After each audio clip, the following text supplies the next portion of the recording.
Hello friends, welcome to study with Khushi. मैं खुशी देवांगन स्वागत करती हूँ आपका अपने चैनल पे।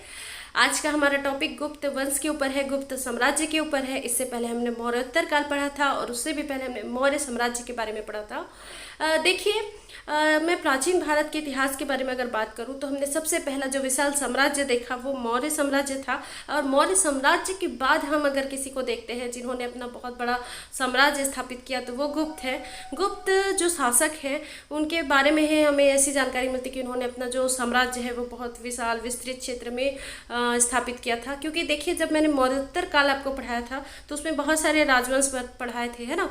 तो वो जो वंश थे वो छोटे छोटे क्षेत्रों में निवास करते थे, भारत के कई हिस्सों में निवास कर रहे थे, क्षेत्रों में शासन कर रहे थे, है ना। इसी का ही फायदा विदेशियों ने उठाया। क्योंकि जब मैंने आपको बताया था शुंग वंश, कर्ण वंश, सातवाहन वंश, चेदी वंश, है ना, तो ये इनमें आपस में एकता नहीं थी। ये छोटे छोटे क्षेत्रों में अपना शासन कर रहे थे। तो इनके ऊपर क्या हुआ, विदेशी आक्रमणकारियों ने आक्रमण किया, जिस क्रम में हमने देखा था कि इंडो ग्रीक आए, फिर शक, फिर पहलव, फिर कुषाण, है ना।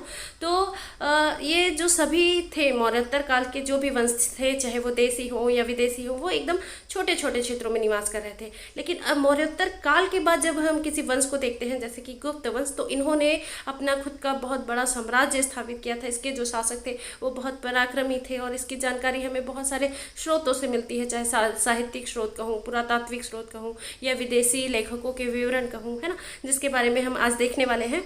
तो आज का जो हमारा टॉपिक है वो पूरा गुप्त साम्राज्य के ऊपर होगा, जिसमें हम गुप्त साम्राज्य या गुप्त वंश की जो जानकारी है कहाँ कहाँ से मिलती है इसके ऊपर होगा। और इसके जो प्रमुख शासक है जिससे एग्जाम हॉल में क्वेश्चन देखने को मिलते हैं या जिनके बारे में जो जानकारी हमें प्राप्त है उसके बारे में होगा। इसका भाग 2 भी आएगा जिसपे हम इसके प्रशासन के बारे में, साहित्य, आर्थिक, कला, विज्ञान, जो हर क्षेत्र में जिन्होंने प्रगति की इसके बारे में होगा।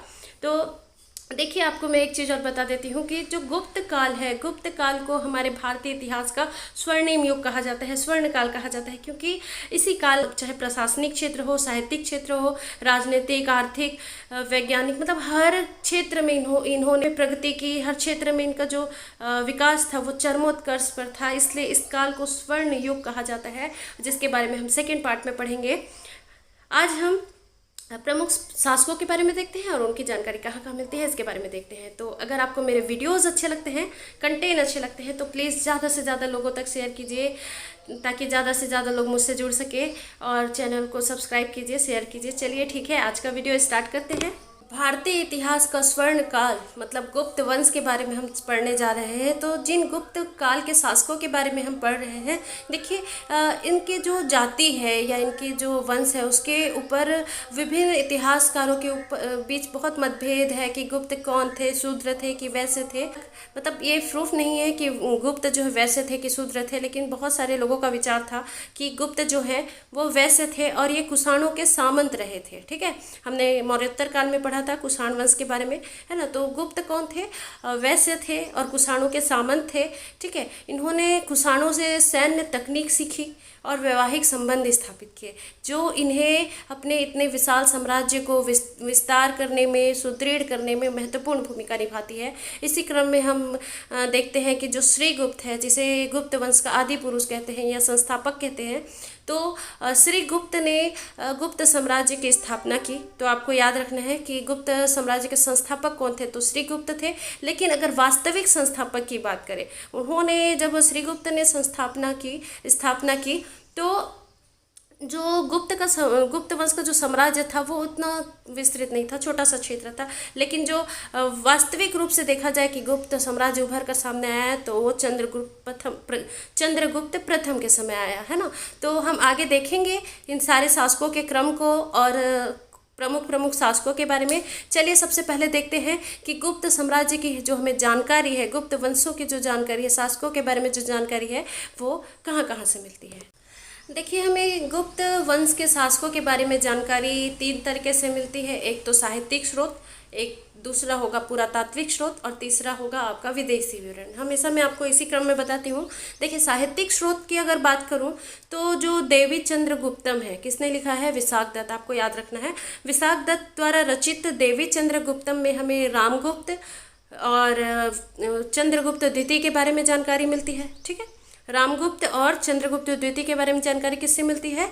तो विशाख दत्त द्वारा रचित देवी चंद्रगुप्तम में मिलती है। आगे मैं जब रामगुप्त के बारे में पढ़ाऊंगी तो इसको और डिटेल से बताऊंगी, ठीक है। अब देखिए और मैक्सिमम जानकारी हमें कालिदास जो गुप्तकालीन कवि है ना, कालिदास की रचनाओं से हमें गुप्त वंश के शासकों के बारे में जानकारी मिलती है। जैसे गुप्त जो कालिदास की रचनाएं हैं, ऋतुसंहारम, मेघदूतम, मालविका अग्निमित्रम, चाहे कुमार संभवम हो गया है ना, तो जो भी कालिदास की जितनी भी रचनाएं हैं, मैं आगे जब आपको पार्ट 2 में इसके बारे में पढ़ाऊँगी, तो वो सारी रचनाओं से हमें गुप्त साम्राज्य की जानकारी मिलती है। तो एक हो गया विशाख दत्त का देवी चंद्रगुप्तम, कालिदास की रचनाएं। तीसरा देखो तो बौद्ध ग्रंथ में आर्य मंजूश्री और जैन ग्रंथ में कुवलय माला से हमें इसकी जानकारी मिलती है। तो क्या क्या बताया मैंने? देवी चंद्रगुप्तम किसका है? विशाख दत्त का। कालिदास की जो रचनाएं हैं उससे, और फिर बौद्ध ग्रंथ आर्य मंजूश्री मूलक और जैन ग्रंथ में कुवलय माला से। तो ये साहित्यिक स्रोत है जिससे हमें गुप्त वंश के शासकों के बारे में जानकारी मिलती है। वैसे अगर पुरातात्विक स्रोतों की बात करूं तो जो गुप्तकालीन सिक्के हैं, जैसे राजा रानी के सिक्के, समुद्रगुप्त की जो वीणा बजाती हुई जो सिक्के मिली है वो, है ना, तो ये सारे सिक्कों से और अभिलेखों से, स्मारकों से, है ना, क्या क्या बताया मैंने? सिक्कों से, अभिलेखों से, स्मारकों से हमें गुप्त राजवंश की जानकारी प्राप्त होती है। वैसे ही समुद्रगुप्त के प्रयाग प्रशस्ति अभिलेख से, इम्पॉर्टेंट है, आप याद रखिएगा। प्रयाग प्रशस्ति अभिलेख किसका है? समुद्रगुप्त का है ना। तो समुद्रगुप्त के प्रयाग प्रशस्ति अभिलेख से हमें उस काल के बारे में जानकारी मिलती है, समुद्रगुप्त के बारे में जानकारी मिलती है। वैसे स्कंदगुप्त के भीतरी स्तंभ लेख से, ठीक है, भीतरी स्तंभ लेख किसका है? स्कंदगुप्त का है। इससे हमें हुण आक्रमण के बारे में जानकारी मिलती है, ठीक है। और जो स्कंदगुप्त की जानकारी और कहाँ से मिलती है? तो जूनागढ़ अभिलेख से। मैंने पढ़ा था ना रुद्रदामन का जूनागढ़ अभिलेख। तो इससे भी हमें स्कंदगुप्त की जानकारी मिलती है कि इन्होंने सुदर्शन झील का पुनर्निर्माण करवाया था, ठीक है। और जो गुप्तकालीन राजाओं के सोने, चांदी और तांबे के सिक्के हैं, है ना, इससे हमें मतलब इसकी जानकारी मिल रही है। देखिए सोने के जो सिक्के होते थे उन्हें उस समय दिनार कहा जाता था। गुप्त काल में सोने के सिक्कों को दिनार कहा जाता था, चांदी के सिक्कों को रूपक कहा जाता था या रुपयक कहा जाता था, ठीक है, और तांबे के सिक्कों को मासक कहा जाता था। तो ये इंपॉर्टेंट है, आप याद रखेंगे। सोने के सिक्कों को दिनार, चांदी के सिक्कों को रूपक या रुपयक, ठीक है, और तांबे के सिक्कों को मासक कहा जाता था, ठीक है। जो मंदिरों में तिगवा का विष्णु मंदिर है जो जबलपुर मध्य प्रदेश में स्थित है, वैसे भूमरा का जो शिव मंदिर है जो सतना मध्य प्रदेश में है, और नचना कुठारा का पार्वती मंदिर जो भी मध्य प्रदेश में ही है, पन्ना में, ठीक है। तो इन तीनों मध्य प्रदेश में है। उसके अलावा जो भीतर गांव का मंदिर है कानपुर उत्तर प्रदेश में है, और देवगढ़ का मंदिर जो दशावतार मंदिर है जो झांसी उत्तर प्रदेश में है। इससे हमें इस काल की जानकारी मिलती है, ठीक है। अजंता एवं बाघ की गुफाएं हैं जिसमें कुछ चित्र गुप्तकालीन माने जाते हैं। गुप्तकालीन स्वर्ण सिक्कों में सबसे बड़ा ढेर जो है वो राजस्थान प्रांत के बयाना से प्राप्त हुआ है, ठीक है। तो आपको ये सारी चीज़ें याद रखनी है। देखिए जो विदेशी यात्री का विवरण है उसमें फाहियान और ह्वेनसांग दोनों से हमें इसकी जानकारी मिलती है। तो देखिए जो फाहियान था वो चीनी यात्री था और चंद्रगुप्त द्वितीय के शासनकाल में भारत आया था। तो आपको ये याद रखना है, फाहियान कब आया था? चंद्रगुप्त द्वितीय के शासनकाल में भारत आया था, ठीक है। और ह्वेनसांग जो है वो कुमार गुप्त प्रथम, बुधगुप्त, नरसिंह गुप्त, बालादित्य आदि गुप्त शासकों का उल्लेख किया है। किसने? ह्वेनसांग ने किया है। और इसके विवरण से ही यह पता चलता है कि जो कुमार गुप्त है उसने नालंदा महाविहार की स्थापना करवाई थी, ठीक है। तो आपको इतनी चीज़ें याद रखनी है यहाँ से। गुप्त काल के प्रमुख शासक, ठीक है, गुप्त काल के प्रमुख शासकों के क्रम भी आपको याद रखना है क्योंकि एग्जाम हॉल में से क्वेश्चन देखने को मिलता है। आपको शासकों के नाम दे देगा और क्रम से जमाने के लिए कहेगा, तो आपको शासकों के नाम पूरे क्रम से याद रखने, आगे पीछे नहीं, एकदम क्रम से याद रखने, है ना, कि कौन किसके बाद आया, ठीक है। शासकों के नाम देखने से पहले मैं आपको बता दूँ जो गुप्त वंश की राजधानी होती थी वो पाटलिपुत्र थी। क्या थी? पाटलिपुत्र थी, ठीक है। अब देखते हैं सबसे पहला शासक कौन था, तो श्रीगुप्त, ठीक है। तो आपको नाम भी क्रम से याद रखने हैं। श्रीगुप्त जो है गुप्त वंश के संस्थापक थे, आदि पुरुष कहे जाते हैं ना, और इनका शासनकाल जो है 240 से 280 ईस्वी तक था। इनका शासनकाल कब से था? 240 से 280 ईस्वी तक था। उसके बाद इनके पुत्र घटोत्कच गद्दी पर बैठते हैं जो 280 से 319 ईस्वी तक शासन करते हैं। फिर घटोत्कच के बाद चंद्रगुप्त प्रथम जो है गद्दी पर बैठते हैं और ये 319 से 350 ईस्वी तक शासन करते हैं और इसे गुप्त साम्राज्य का वास्तविक संस्थापक कहा जाता है। ठीक है, गुप्त साम्राज्य का वास्तविक संस्थापक कहा जाता है किसे? चंद्रगुप्त प्रथम को। ठीक है, और इसके बाद समुद्रगुप्त, चंद्रगुप्त प्रथम के पुत्र समुद्रगुप्त गद्दी पर बैठते हैं जो 350 से 375 ईस्वी तक शासन करते हैं। फिर समुद्रगुप्त के बाद रामगुप्त, ठीक है, फिर रामगुप्त के बाद चंद्रगुप्त द्वितीय विक्रमादित्य और उसके बाद कुमारगुप्त प्रथम, फिर स्कंदगुप्त, ठीक है, फिर पुरुगुप्त, नरसिंहगुप्त, फिर कुमारगुप्त द्वितीय, फिर बुद्धगुप्त, भानुगुप्त, वैन्यगुप्त, उसके बाद आता है कुमारगुप्त तृतीय, फिर अंतिम शासक देखें तो विष्णुगुप्त तृतीय। ठीक है, तो गुप्त काल का प्रथम शासक कौन था? श्रीगुप्त, और अंतिम शासक कौन था? विष्णुगुप्त। ठीक है, तो अंतिम शासक से भी क्वेश्चन पूछ लिया जाता है, तो गुप्त वंश का अंतिम शासक विष्णुगुप्त तृतीय। ठीक है, आपको ये याद रखना है। चलिए एक बार फिर से रिकॉल करते हैं। पहला श्रीगुप्त, फिर घटोत्कच, फिर चंद्रगुप्त प्रथम, फिर समुद्रगुप्त, फिर रामगुप्त, चंद्रगुप्त द्वितीय विक्रमादित्य, ठीक है, फिर कुमारगुप्त, स्कंदगुप्त, फिर पुरुगुप्त, नरसिंहगुप्त, कुमारगुप्त द्वितीय, बुद्धगुप्त, भानुगुप्त, वैन्यगुप्त, कुमारगुप्त तृतीय और विष्णुगुप्त तृतीय। ठीक है, जो मैंने हाईलाइट करके लिखा हुआ है और जो कलरफुल फॉर्म में है, ये इस गुप्त वंश के जो प्रमुख शासक हैं जिनके बारे में हम आगे पढ़ने वाले हैं। ठीक है, हम मोस्टली आपको जो चीज़ें, जो फैक्ट आपको ज़्यादातर याद रखने हैं, एक तो आपको चंद्रगुप्त प्रथम से याद रखना है, समुद्रगुप्त से याद रखना है, फिर चंद्रगुप्त द्वितीय जिसे विक्रमादित्य कहा जाता है उससे भी याद रखना है, और कुछ कुछ फैक्ट आपको कुमारगुप्त, स्कंदगुप्त और भानुगुप्त से याद रखना है, और अंतिम शासक के रूप में विष्णुगुप्त को याद रखना है। ठीक है, देखिए श्रीगुप्त जो है गुप्त वंश के आदि पुरुष है या गुप्त वंश के संस्थापक है। ठीक है, आदि पुरुष है, गुप्त वंश के संस्थापक है और इन्होंने महाराज की उपाधि धारण की थी। ठीक है, तो आपको याद रखना है कि श्रीगुप्त ने महाराज की उपाधि धारण की थी, से महाराज श्रीगुप्त कहा जाता था। अब देखिए जो महाराज उपाधि है वो सामंतों को दिया जाता था। किसको दिया जाता था? सामंतों को। तो इससे पता चलता है कि जो श्रीगुप्त थे वो आरंभ में जब इन्होंने गुप्त साम्राज्य की स्थापना की थी तो ये कुषाणों के अधीन रहकर ही शासन कर रहे थे, है ना, इसलिए उन्होंने महाराज की उपाधि धारण की थी। तो श्रीगुप्त से आपको बस यही चीज़ें याद रखनी है। और एक चीज़ और है कि हमें इस सिंह के विवरण से पता चलता है कि श्रीगुप्त ने एक मगध में एक मंदिर का निर्माण करवाया था और उस मंदिर के खर्चे के लिए 24 गांव जो है दान में दिए थे। तो आपको श्रीगुप्त से बस इतनी ही चीज़ें याद रखनी। गुप्त वंश का संस्थापक कौन था? तो श्रीगुप्त था। ठीक है, राजधानी क्या थी? पाटलिपुत्र थी। ठीक है, तो आदि पुरुष कहूँ या संस्थापक कहूँ तो श्रीगुप्त था। ठीक है, श्रीगुप्त के बाद इनका जो बेटा होता है घटोत्कच, वो गद्दी पर बैठता है और वो भी महाराज की उपाधि धारण करता है। ये भी सामंत के रूप में ही कार्य कर रहा होता है। ठीक है, तो श्रीगुप्त और घटोत्कच से आपको सिर्फ इतनी ही चीज़ें याद रखनी है। घटोत्कच क्या थे?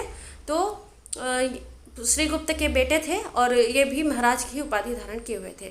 अब इसके बाद जो हमें पहला प्रतापी शासक देखने को मिलता है गुप्त वंश का, जो आरंभिक शासकों में हमें कोई पहला जो प्रतापी शासक देखने को मिलता है तो वो चंद्रगुप्त प्रथम है, जिन्होंने महाराजा धीराज की उपाधि धारण की। मतलब हम कह सकते हैं कि ये अब स्वतंत्र शासक के रूप में कार्य करने लगे और इन्होंने महाराजा धीराज की उपाधि धारण की। चंद्रगुप्त प्रथम को गुप्त वंश का वास्तविक संस्थापक कहा जाता है। इन्होंने लगभग 319 ईस्वी से 350 ईस्वी तक शासन किया और जब इन्होंने गद्दी पर बैठा, मतलब चंद्रगुप्त प्रथम जब गद्दी पर बैठे 319 ईस्वी में, तो उन्होंने एक संवत चलाया, अपना खुद का संवत चलाया, जिसे बाद में हम गुप्त संवत के नाम से जानते हैं, है ना। तो इन्होंने गुप्त संवत चलाया। जैसे मैंने 78 ईस्वी में आपको बताया था कि जो कुषाण वंश के कनिष्क थे उन्होंने शक संवत चलाया था। कब चलाया था? 78 ईस्वी में चलाया था। वैसे उसने अपने राज्यारोहण के समय चलाया था। वैसे ये चंद्रगुप्त प्रथम ने भी जब गद्दी पर बैठा 319 ईस्वी में तो गुप्त संवत चलाया। ठीक है, तो गुप्त संवत और जो शक संवत है इनके बीच वर्षों का अंतर कितना है अगर ये पूछा जाए तो 241 वर्ष। ठीक है, गुप्त संवत और शक संवत के बीच कितना अंतर है? तो 241 वर्षों का अंतर है। ठीक है। ये गुप्त वंश के तीसरे शासक थे। ठीक है। अब इन्होंने साम्राज्य विस्तार के लिए नीतियां अपनाई, तो उसमें एक विवाह की नीति थी, है ना। जैसे मैंने आपको मगध साम्राज्य में हर्यक वंश के बारे में बताया था, जो बिंबिसार है, उन्होंने 3 नीतियां अपनाई थी, एक विवाह की, युद्ध की, है ना, मित्र की। तो वैसे ही इन्होंने चंद्रगुप्त प्रथम ने भी वैवाहिक नीतियां अपनाई, और जो लिच्छवी राजकुमारी है कुमार देवी, ठीक है, लिच्छवी राजकुमारी कुमार देवी से विवाह किया। देखिए, इन्होंने लिच्छवी कुमारी से विवाह किया था, इसकी जानकारी हमें कैसे मिलती है? तो 2 तरीके से मिलती है, एक तो सिक्कों से और दूसरा समुद्रगुप्त के प्रयाग प्रशस्ति से। ठीक है, जिसमें समुद्रगुप्त को लिच्छवी दौहित्र कहा गया है। ठीक है, और सिक्कों में अगर बात करूं तो सिक्के कैसे थे? राजा रानी प्रकार के सिक्के, विवाह प्रकार के सिक्के, लिच्छवी प्रकार के, है ना। और एक था चंद्रगुप्त प्रथम और कुमार देवी, जिनका चित्र अंकित था। तो इस प्रकार के सिक्कों से हमें इस बात की जानकारी मिलती है। और समुद्रगुप्त को क्या कहा जाता था? तो लिच्छवी दौहित्र, तो इससे भी इसकी जानकारी मिलती है। ठीक है, समुद्रगुप्त के प्रयाग अभिलेख से, प्रयाग प्रशस्ति से। ठीक है, अब देखते हैं जो चंद्रगुप्त प्रथम है, जब इन्होंने लिच्छवी राजकुमारी से विवाह किया तो इन्हें वैशाली राज्य जो है वो मिल गया। ठीक है, मैंने जैसे मगध के उत्कर्ष में हर्यक वंश के बारे में बताया था, बिंबिसार के बारे में, सेम वैसे यहाँ जब ये लिच्छवी राजकुमारी से शादी करते हैं तो इन्हें कौन सा राज्य मिलता है? वैशाली राज्य मिलता है। ठीक है, और जब ये गुप्त वंश के पहले शासक है, गुप्त वंश के पहले शासक है कौन? चंद्रगुप्त प्रथम, जिन्होंने चांदी के सिक्के जारी किए। तो आपको याद रखना है, चांदी के सिक्के किसने जारी किए?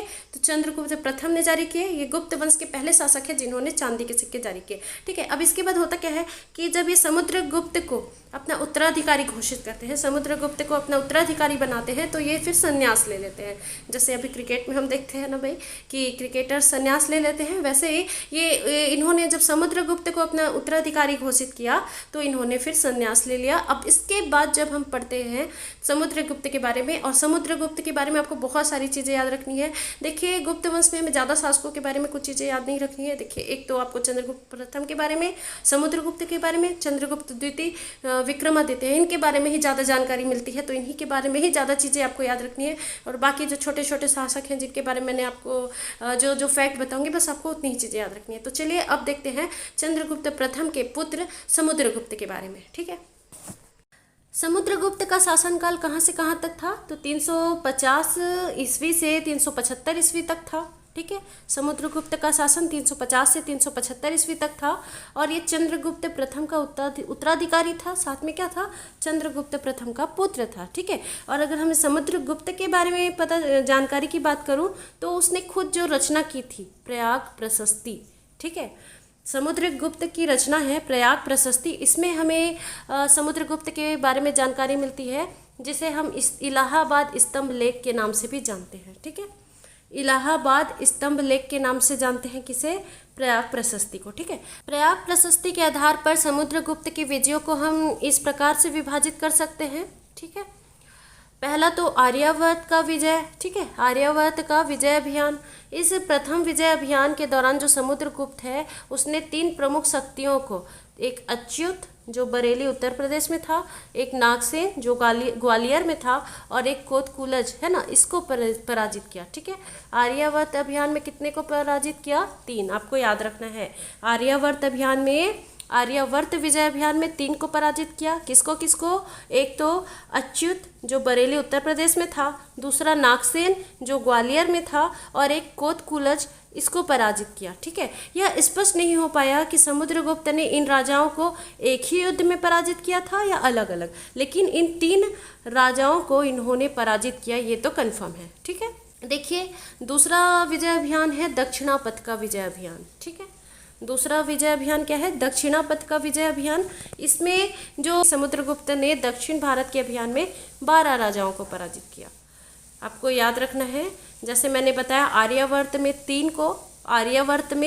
3 राजाओं को, दक्षिणापथ में 12 राजाओं को। नाम याद नहीं होते हैं कोई बात नहीं, लेकिन आपको इतनी चीज़ें तो याद रखनी है कि आर्यावर्त विजय अभियान में 3 राजाओं को परास्त किया, दक्षिणापथ विजय अभियान में 12 राजाओं को परास्त किया। जिन राजाओं को पराजित किया, बंदी बनाया, वे हैं कौशल के राजा महेंद्र, महाकांतार के राजा व्याघराज, ठीक है।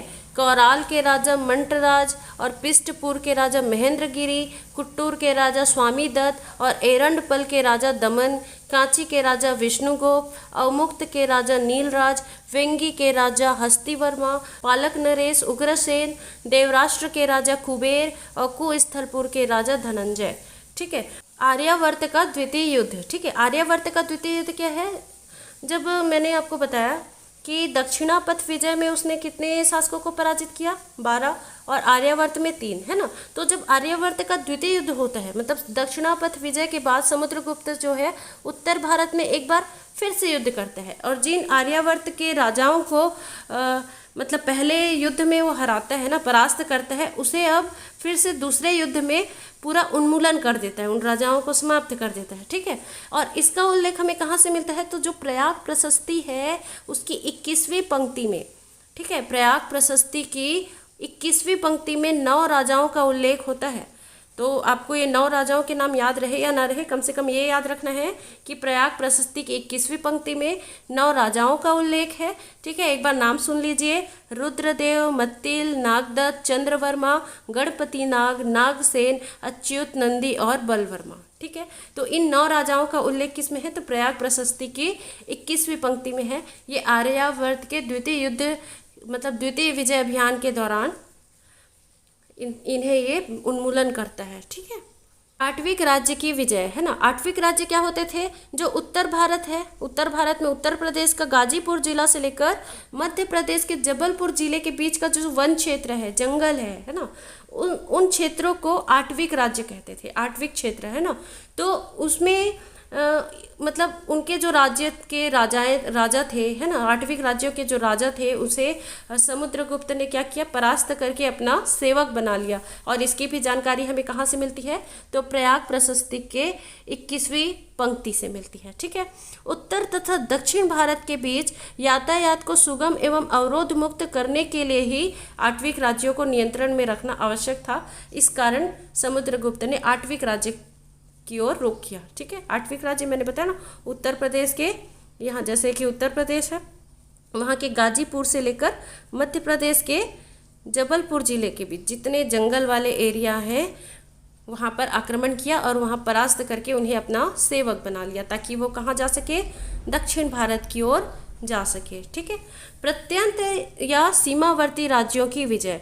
तो प्रयाग प्रशस्ति की 24वीं और 25वीं पंक्ति में 5 राज्य तंत्रात्मक प्रत्यंत राज्यों का वर्णन मिलता है, जो कि समतट राज्य, डवाक, कामरूप, नेपाल और कर्तपुर के रूप में हम जानते हैं। ठीक है।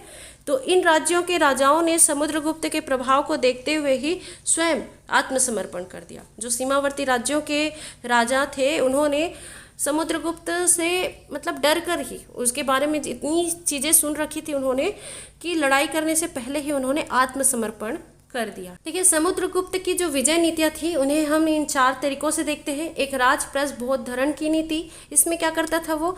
जो मगध के आसपास के राज्य थे, है ना, उनके राजाओं को पहले युद्ध करता था, मतलब आक्रमण करता था, उन्हें पराजित करता था और अपने राज्य में मिला लेता था। मतलब मगध के आसपास का जो क्षेत्र था उन क्षेत्रों के राजाओं को पराजित कर अपने साम्राज्य में विलय कर लेता था, ताकि उनका साम्राज्य क्या हो सके? विस्तृत हो सके। ठीक है। सर्वकर दानाज्ञाकरण की नीति। इसमें जो सीमांत क्षेत्र थे, मैंने अभी जो ये सीमांत क्षेत्र बताया ना, जो नेपाल, कर्तपुर, समतट वाला एरिया है, इनके लिए इसने सर्वकर दानाज्ञाकरण की नीति को अपनाया। ठीक है। परिचारिकीकृत नीति, ये क्या थी? परिचारिकीकृत नीति क्या थी? जो आठवीं क्षेत्र है, मतलब ये जो जंगल वाले क्षेत्र था ना, वन क्षेत्र, इसमें जो राज्य थे, है ना, जनजातीय राज्य थे, उनको जीतने के बाद उन राज्यों के जो शासक थे उनको सेवक बना लेता था। क्या बना लेता था? सेवक बना लेता था। ठीक है। और ग्रहण मोक्षानुग्रह की नीति, इसमें क्या किया?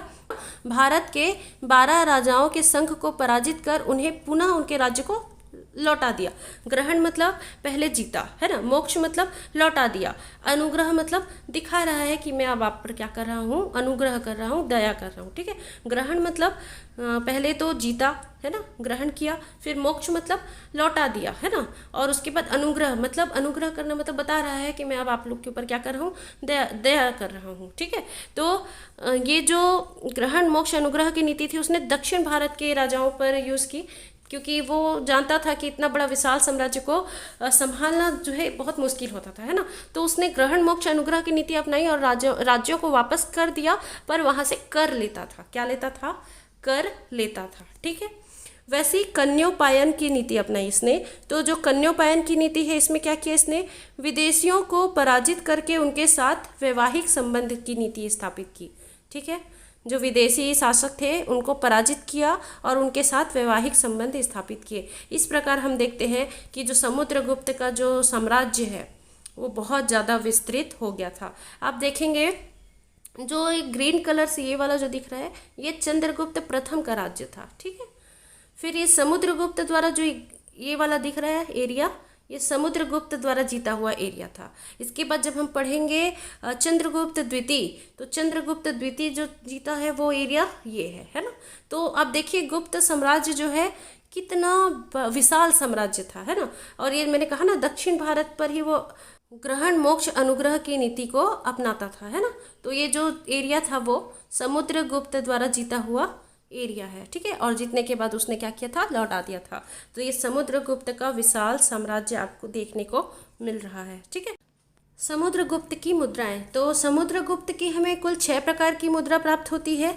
आप इसे पूरा डिटेल से याद रखें या ना रखें, लेकिन कुछ कुछ फैक्ट है जो याद रखने हैं आपको। और ये 6 प्रकार की मुद्रा है, उनका नाम आप याद रखिए। एक तो समुद्रगुप्त की जो मुद्रा है वो गरुड़ प्रकार की मुद्रा है, दूसरा धनुर्धारी प्रकार की, तीसरा परशु प्रकार की, ठीक है। और फिर ये अश्वमेध प्रकार की है, ठीक है। उसके बाद आप देखेंगे व्याघ्र हनन प्रकार की है, एक वीणावादन प्रकार की है, ठीक है।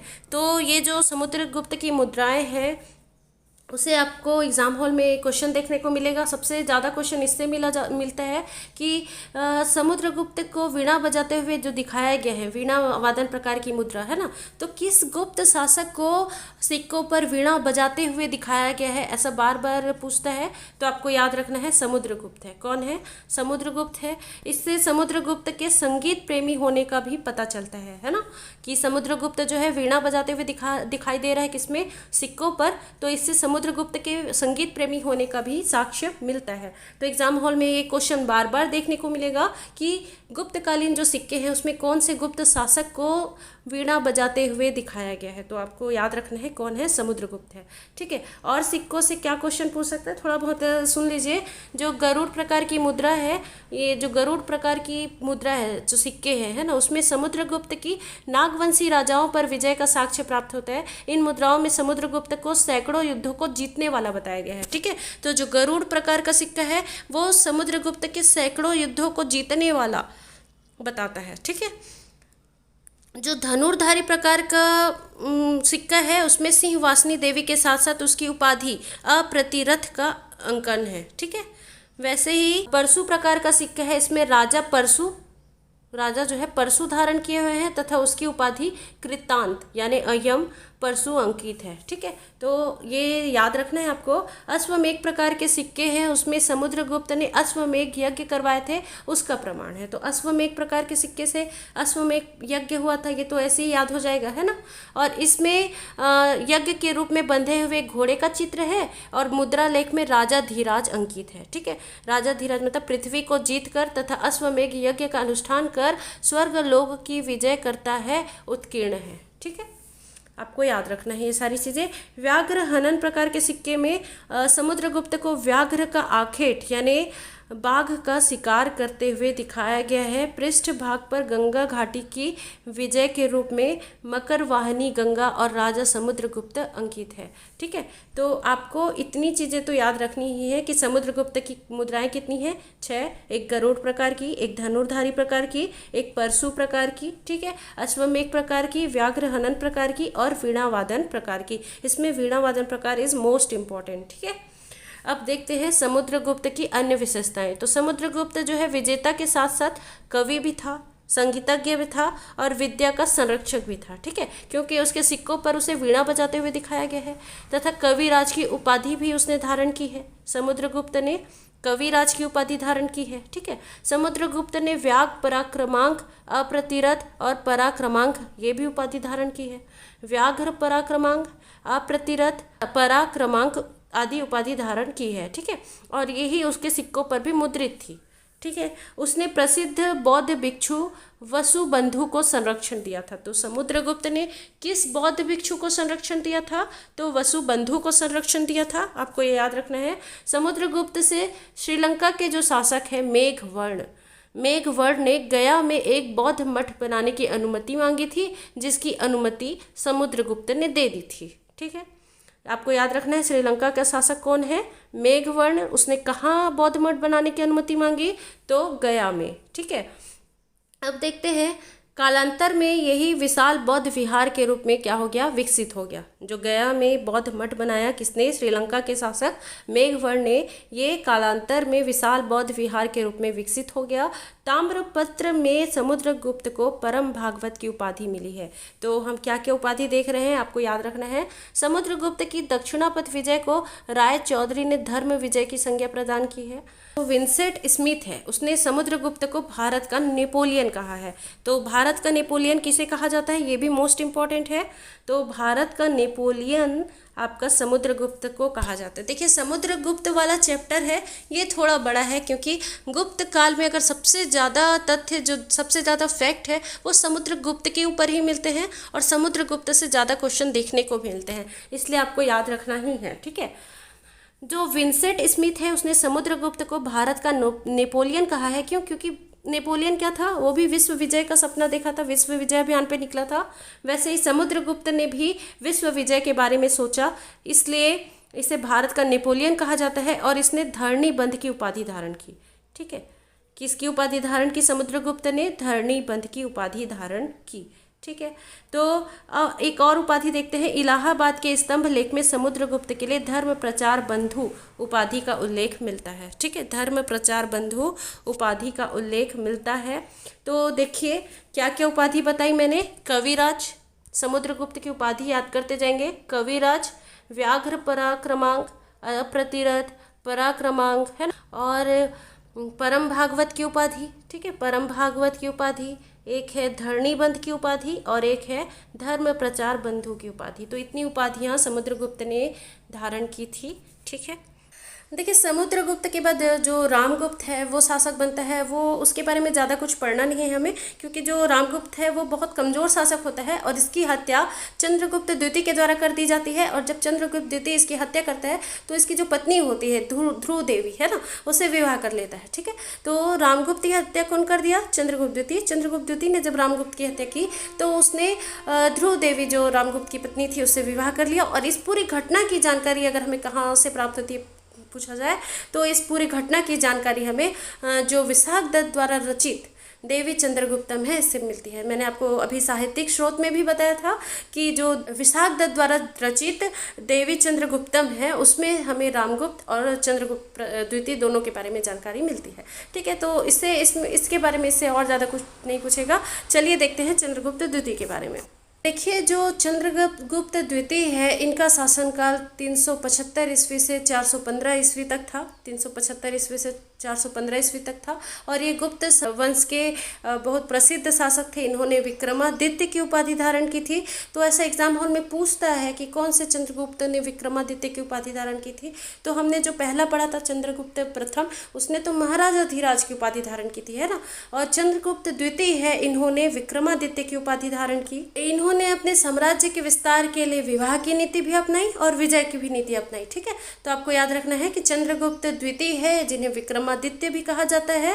ठीक है, और इन्होंने अपने साम्राज्य के विस्तार के लिए विवाह की नीति भी अपनाई और विजय की नीति भी अपनाई। ठीक है, इनके अन्य नाम भी देखने को मिलते हैं। एक देवगुप्त, देवराज, देवश्री। क्या क्या बताया मैंने? देवगुप्त, देवराज, देवश्री। और इन्होंने और अन्य उपाधियां भी धारण की। कौन कौन सी? तो विक्रमांक, विक्रमादित्य और परम भागवत। ठीक है, क्या क्या बताया मैंने? विक्रमांक, विक्रमादित्य और परम भागवत। तो ये आपको याद रखने हैं। ठीक है, चंद्रगुप्त द्वितीय ने शक मुद्रा के अनुसार चांदी के सिक्के उत्कीर्ण करवाए। ठीक है, और ये भी याद रखना आपको, जब पश्चिमी शक विजय किया तो उसके बाद उसने व्याघ्र के सिक्के उत्कीर्ण करवाए और विक्रमादित्य की उपाधि धारण की। ये जो अनुश्रुतियां हैं उसमें उसे सकारी के रूप में याद किया जाता है, सकारी। ठीक है, चंद्रगुप्त द्वितीय के जो विजय है, विजय अभियान है, उसका उल्लेख उदयगिरी के गुहा लेख में मिलता है। तो आपको ये भी याद रखना है किस में मिलता है? उदयगिरि के गुहालेख में मिलता है। चंद्रगुप्त द्वितीय के समय जो पाटलिपुत्र है और उज्जैनी है, विद्या का प्रमुख केंद्र था उस समय, ठीक है। पाटलिपुत्र और उज्जैनी विद्या का प्रमुख केंद्र था, और उज्जैनी जो है उसकी दूसरी राजधानी थी। पहली राजधानी क्या थी? पाटलिपुत्र, और दूसरी राजधानी उज्जैनी थी, ठीक है। चंद्रगुप्त द्वितीय के शासन का स्मरण लड़ाइयों के कारण नहीं करते, बल्कि कला और साहित्य के प्रति उसके अगाध अनुराग के कारण करते हैं, ठीक है। मतलब उन्होंने ज़्यादा लड़ाइयाँ नहीं लड़ी, लेकिन उन्होंने कला और साहित्य को बहुत प्रोत्साहन दिया, ठीक है।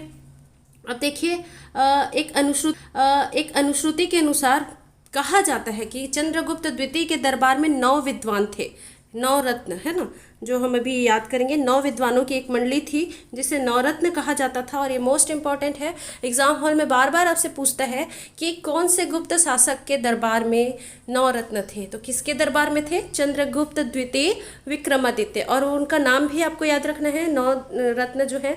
तो एक तो कालिदास था, कालिदास, धन्वंतरी, छपणक, ठीक है, कौन था? छपणक, अमर सिंह, शंकु, वेताल भट्ट और घटकर पर वराह मिहिर, वररुचि, ठीक है। तो आपको ये नाम भी याद रखने हैं, कालिदास, धन्वंतरी, छपणक, अमर सिंह, शंकु, वेताल भट्ट, घटकर पर, वराह मिहिर और वररुचि। ये विक्रम बेताल के जो आप किस्से सुनते हैं या फिर टीवी पे कार्टून वगैरह देखते हैं ना, ये वही वेताल भट्ट है, ठीक है। उसमें भले वो उससे भूत दिखाया जाता है, पर वो ऐसे नहीं है ना।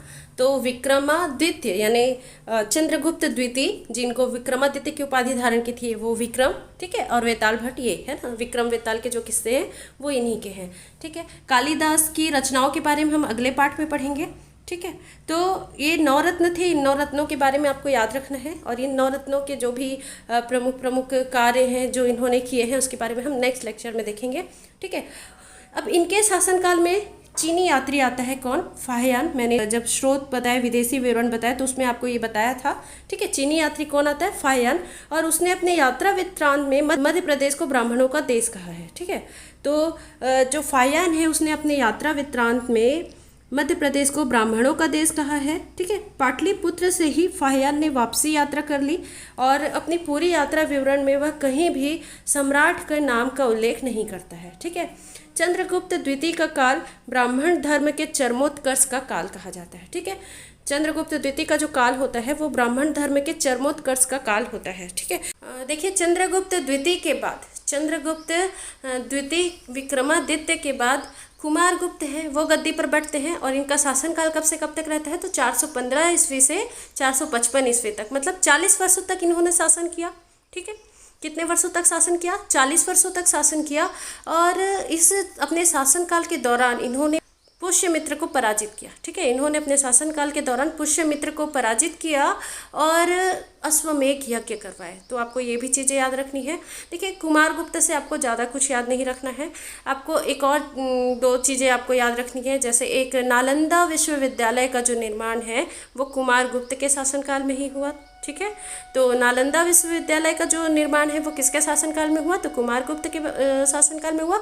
और एक और चीज़ आपको याद रखनी है कि जो हूण है, जो मध्य एशिया की जाति थी, जो खाना बदोश जनजाति थी, और ये आक्रमण करती थी और वहाँ पर उत्तरण मचा देती थी ना, जो हूण है, वो हूणों का जो पहली बार आक्रमण है वो कुमारगुप्त के शासनकाल में हुआ। जब कुमारगुप्त गद्दी पर बैठे थे तो इसी समय हूणों का आक्रमण आरंभ हो चुका था। और जो पहला आक्रमण हुआ हूणों का वो कब हुआ? तो कुमारगुप्त के समय हुआ। और कुमारगुप्त ने अपने पुत्र स्कंदगुप्त को हूणों को मतलब पराजित करने के लिए भेजा, है ना। तो किसको भेजा? स्कंदगुप्त को भेजा। आपको याद रखना है, कुमारगुप्त के शासनकाल में हूणों का आक्रमण हुआ और इन्होंने अपने पुत्र स्कंदगुप्त को हूणों को पराजित करने के लिए भेजा। और जो स्कंदगुप्त है उन्होंने हूणों को बुरी तरह से पराजित कर दिया, ठीक है। तो आपको कुमारगुप्त से बस यही 2-3 चीज़ें जो मैंने आपको अभी बताई वही याद रखना है। इसके अलावा हम देखते हैं मध्य भारत में रजत सिक्कों का प्रचलन कुमारगुप्त के शासनकाल में ही हुआ। और कुमारगुप्त ने मुद्राओं पर गरुड़ के स्थान पर मयूर की आकृति उत्कीर्ण कराई, ठीक है।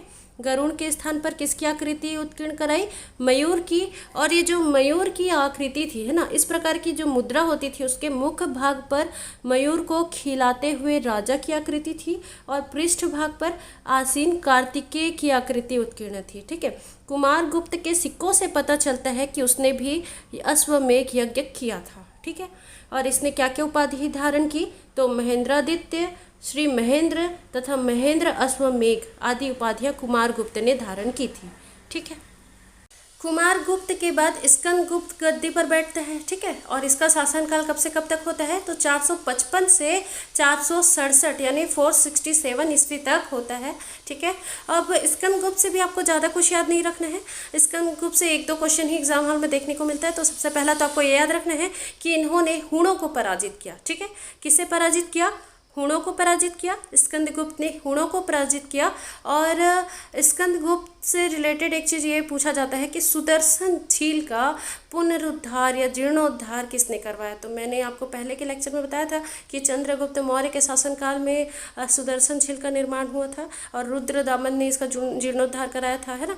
और उसके बाद अभी जो हम पढ़ रहे हैं इसमें देखते हैं जो गुप्त वंश के शासक हैं स्कंदगुप्त, इन्होंने भी सुदर्शन झील का जीर्णोद्धार करवाया और उसके किनारे पर एक विष्णु मंदिर बनवाया। इसकी जानकारी हमें कहाँ मिलती है, जो रुद्रदामन का जूनागढ़ अभिलेख है उसमें हमें इसकी जानकारी मिलती है। हाँ, स्कंदगुप्त ने वृषभ शैली के सिक्के जारी किए। स्कंदगुप्त ने वृषभ शैली के सिक्के जारी किए। ठीक है। और इसके बाद हम देखते हैं भानुगुप्त के बारे में। ठीक है। तो भानुगुप्त के बारे में भी आपको ज़्यादा कुछ याद नहीं रखना है, सिर्फ एक ही चीज़ पूछता है कि 510 ईस्वी में जो भानुगुप्त का एरण अभिलेख है ना, उससे हमें स्त्रियों के सती होने की जानकारी मिलती है, सती प्रथा के बारे में उल्लेख मिलता है। ठीक है। तो किस शासक के अभिलेख में हमें सती होने की जानकारी मिलती है स्त्रियों के, तो आपको याद रखना है कि भानुगुप्त है जिसका एरण अभिलेख है।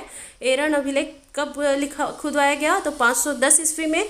ठीक है। तो भानुगुप्त के एरण अभिलेख से जो 510 ईस्वी में खुदवाया गया उससे स्त्रियों के सती होने की जानकारी मिलती है, यानी स्त्रियों की दशा इस समय अच्छी नहीं थी, है ना। तो हम तो इसको आगे पढ़ेंगे ही। ठीक है। फिर भी आप यहाँ पे याद रखिएगा भानुगुप्त का एरण अभिलेख। तो अब एरण अभिलेख किसका है, भानुगुप्त का है। कब खुदवाया गया, तो 510 ईस्वी में। ठीक है। और इसके बाद देखते हैं जो हम गुप्त वंश के अंतिम शासक होते हैं वो विष्णुगुप्त हैं। ठीक है। तो आपको बस यहाँ से इतनी ही चीज़ें याद रखनी है। इसके आगे के लेक्चर में हम गुप्त साम्राज्य के जो राजनीतिक स्थिति, प्रशासनिक, सामाजिक व्यवस्था, जो साहित्य था, कला था, क्यों गुप्त वंश को, ये गुप्त काल को भारतीय इतिहास का स्वर्णिम युग कहा जाता है, इसके बारे में हम नेक्स्ट पार्ट में देखेंगे। आज का वीडियो यहीं तक था। अगर आपको मेरे वीडियोज़ अच्छे लगते हैं, कंटेंट अच्छे लगते हैं, तो प्लीज़ ज़्यादा से ज़्यादा लोगों तक शेयर कीजिए, क्योंकि ये बिल्कुल फ्री एजुकेशन है।